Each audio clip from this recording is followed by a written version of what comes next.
De nouvelles précisions semblent être apportées à la piste privilégiée par les enquêteurs au sujet de la disparition de Émile, 2 ans et demi. Des révélations qui font froid dans le dos. CST, une course contre la montre qui tient la France en haleine depuis le 8 juillet au soir. Date où le petit Émile, enfant de 2 ans et demi, s'est volatilisé, échappant un instant à la surveillance de ses grands-parents alors qu'ils se trouvaient dans leur village du Vernet, Alpes de Haute-Provence. Depuis, l'émotion est vive et les recherches continuent.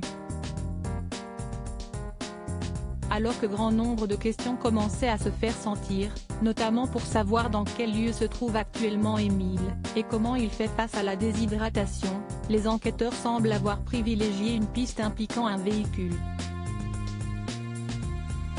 Europe 1 fait de nouvelles révélations sur le sujet et affirme que CST, la piste de l'acide suivie de la dissimulation du corps du petit Émile qui est pour le moment celle qui est privilégiée.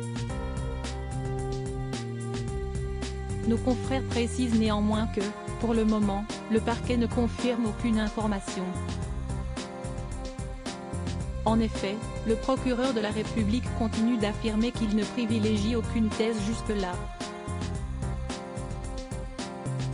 Alors que les battues pour retrouver Émile viennent de prendre fin, la section de recherche de la gendarmerie de Marseille, elle, poursuit ses auditions de résidents du village et notamment du hameau du Haut-Vernet, composé de 25 maisons, puisqu'il s'agit du lieu où a disparu l'enfant de 2 ans et demi.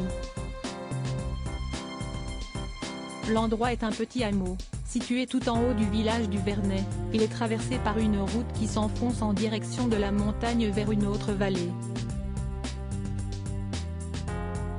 Alors que la course contre la montre continue, les circonstances de la disparition semblent néanmoins s'éclaircir peu à peu. La stratégie veut désormais que seuls les enquêteurs soient en charge des recherches, alors que le scénario commence à se dessiner. Une garde à vue au sujet de cet endroit, on en apprend plus. Il y a peu de voitures qui passent. Il y a les tracteurs, les paysans du coin.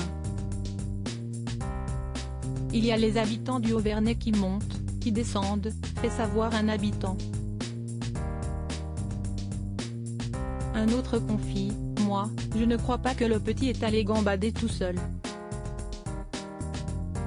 Ce lieu ainsi que tout le haut de cette commune font l'objet de recherches minutieuses et acharnées de la part des dizaines de gendarmes du PGHM de Josier, dans les Alpes de Haute-Provence, mais aussi des gendarmes mobiles ainsi que des militaires du régiment étranger de génie.